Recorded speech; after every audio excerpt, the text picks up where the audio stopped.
Getting overwhelmed by research? A systematic literature review is your new best friends forever.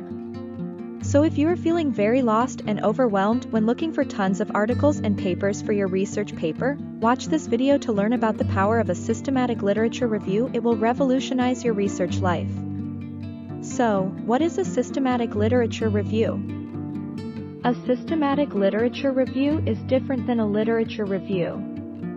A systematic literature review begins with an intentional and purposeful selection of data that will be included in the research study. This includes identifying types of information that will be included in the review, such as policy documents, journal articles, book chapters, blogs, and so on.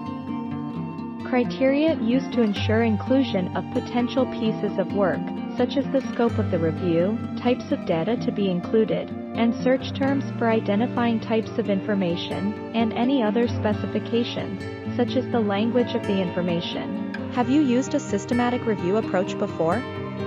If so, how did it influence your research? Let me know in the comments.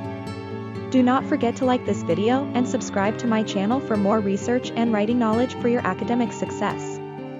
Thank you for watching. See you next time.